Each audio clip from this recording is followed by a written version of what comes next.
ലോക ഫുട്ബോൾ എക്കാലത്തും ചർച്ച ചെയ്യപ്പെട്ട പ്രധാനപ്പെട്ട വിഷയങ്ങളിലൊന്നായിരുന്നു ഫുട്ബോളിൻ്റെ സൗന്ദര്യവും അതിൻ്റെ കേളി ശൈലിയും. പോളിഷ്ഡ് സോക്കർ ക്ലബ്ബുകളിൽ എല്ലാ സന്നാഹങ്ങളോടും കൂടി ട്രെയിൻ ചെയ്യപ്പെടുന്ന യൂറോപ്യൻ ഫുട്ബോളാണോ, ദാരിദ്ര്യത്തിൻ്റെയും അരാജകത്വത്തിൻ്റെയും ഇടയിൽ നിലനിൽപ്പിനായി കളിച്ചു വന്ന ലാറ്റിൻ അമേരിക്കൻ ഫുട്ബോളാണോ മികച്ചതെന്ന് ഇന്നും അവസാനിക്കാത്ത ആ സൗന്ദര്യശാസ്ത്ര തർക്കം ഒരു വശത്ത് നടക്കട്ടെ. ഇപ്പോഴത്തെ ലാറ്റിൻ അമേരിക്കൻ ഫുട്ബോളും യൂറോപ്യൻ ഫുട്ബോളും പരസ്പരം ഏറ്റുമുട്ടി ലോകത്തിന് കാഴ്ചവിരുന്നൊരുക്കുകയാണ്. ഫിഫ ലോകകപ്പിനും യൂറോ കപ്പിനുമൊക്കെ മുന്നോടിയായി നടക്കുന്ന സൗഹൃദ മത്സരങ്ങളിൽ ബ്രസീൽ യൂറോപ്യൻ ടീമുകളുമായി ഏറ്റുമുട്ടുന്നു. യൂറോ വമ്പന്മാർക്കെതിരെ ലാറ്റിൻ അമേരിക്കൻ കരുത്തന്മാർ മാറ്റുരയ്ക്കുമ്പോൾ ഫുട്ബോൾ സൗന്ദര്യ തർക്കങ്ങൾ വീണ്ടും സജീവമാകുകയാണ്. ഇംഗ്ലണ്ടിനെതിരെ വിജയവും സ്പെയിനിനെതിരെ സമനിലയും നേടിയാണ് ബ്രസീൽ ഈ സൗഹൃദ മത്സരങ്ങളിൽ ആവേശം നിറച്ചത്. ഇംഗ്ലണ്ടിനെതിരെ മത്സരവിജയം നൽകിയ ആത്മവിശ്വാസത്തോടെ സ്പെയിനിനെതിരെ ഇറങ്ങിയ ടീമിന് പക്ഷേ 12-ാം മിനിറ്റിൽ പെനാൽറ്റി വഴങ്ങേണ്ടി വന്നു. ഒരു ഗോളിന് സ്പെയിൻ മുന്നിൽ. പ്രതിരോധ നിരയിലെ വിള്ളലിലൂടെ 36-ാം മിനിറ്റിൽ സ്പെയിൻ വീണ്ടും ബ്രസീലിൻ വലകുലുക്കി. ഓൾമോയാണ് ഇത്തവണ ലക്ഷ്യം കണ്ടത്. കളി കൈവിട്ടു പോകുന്നുവെന്ന് തോന്നിയ നിമിഷങ്ങൾ, ബ്രസീലിയൻ ആരാധകരുടെ മുഖത്ത് നിരാശ പടർന്ന നിമിഷം. ഓൾമോ ഗോളടിച്ച് മടങ്ങി 5 മിനിറ്റ് തികയും മുന്നേ സ്പെയിനിൻ്റെയും വല കുലുങ്ങി. റോഡ്രിഗോയുടെ ബുദ്ധിപരമായ ഇടപെടലിൽ സ്പെയിൻ ഗോളി നൽകിയ മിസ് പാസ് ഒരു ചിപ്പിലൂടെ വലയ്ക്കുള്ളിൽ.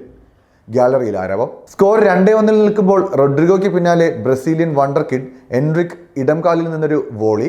സ്പെയിൻ പ്ലെയറുടെ കാലിൽ തട്ടിയൊരു ഡിഫ്ലക്ഷനിലൂടെ സ്പെയിനിൻ്റെ ഗോൾ മുഖം വീണ്ടും വിറച്ചു. എൻറിക്കിൻ്റെ 2ാമത്തെ ഇൻ്റർനാഷണൽ ഗോൾ.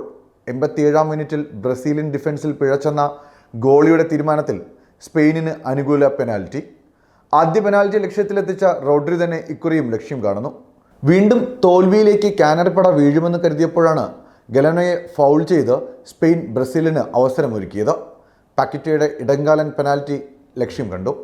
യൂറോ ഫുട്ബോളിൻ്റെ പെരുമയിൽ പേര് കൊത്തിവെച്ച സ്പെയിനിന് സമനിലയിൽ തൃപ്തിപ്പെടേണ്ടി വന്നു. ഡൊറിവൽ ജൂനിയർ ദേശീയ ടീമിൻ്റെ കോച്ചായി നിയമിക്കപ്പെട്ടപ്പോൾ ഉയർന്ന ആശങ്കകൾക്ക് കൂടിയാണ് കഴിഞ്ഞ വിജയം പരിഹാരമാകുന്നത്. പിഴവുകളുണ്ടെങ്കിലും മികച്ച പ്രകടനം കാഴ്ചവെക്കാൻ കഴിയുന്ന ടീമിനെ വാർത്തെടുക്കാൻ ചുരുങ്ങിയ കാലം കൊണ്ട് ജൂനിയറിന് കഴിഞ്ഞിട്ടുണ്ടെന്ന് വ്യക്തം. എൻറിക്കിൻ്റെ പ്രകടനമാണ് മറ്റൊരു പ്രത്യേകത. 2024 ജൂലൈയിൽ 18 വയസ്സ് തികയുമ്പോൾ റിയൽ മാഡ്രിഡിലേക്ക് ജോയിൻ ചെയ്യാൻ 2022 തന്നെ മാഡ്രിഡ് ഉടമ്പടി ഒപ്പുവെച്ച് കാത്തിരിക്കുന്ന താരമാണ് എൻറിക്. 2022 ബ്രസീലിയൻ അണ്ടർ 17 തുടങ്ങി ഇപ്പോൾ നാഷണൽ ടീമിൻ്റെ ഭാഗമായ എൻറിക് ഒരു അത്ഭുത കുട്ടിയെന്നാണ് കഴിഞ്ഞ മത്സരത്തിലും കമൻട്രി ബോക്സ് വിശേഷിപ്പിച്ചത്. അത് അന്വർത്ഥമാക്കുന്ന കരിയറാണ് ഇതുവരെയും എൻറിക്കിൻ്റേത്. എന്തായാലും വരാനിരിക്കുന്ന ഫിഫ ലോകകപ്പിന് മുന്നോടിയായി ഫുട്ബോൾ ലോകത്തോട് ബ്രസീലിയൻ ഫുട്ബോൾ ക്ലബ്ബ് ചില പ്രത്യേക സന്ദേശങ്ങൾ പങ്കുവയ്ക്കുകയാണ്. ഈ സൗഹൃദ മത്സരങ്ങളിൽ പതിവ് ശൈലിയെ പുതുക്കിപ്പണിഞ്ഞ ചില പുതിയ തന്ത്രങ്ങൾ കൂട്ടിച്ചേർത്ത് അണിയറയിൽ പടയൊരുക്കം ബ്രസീൽ ആരംഭിച്ചു കഴിഞ്ഞു.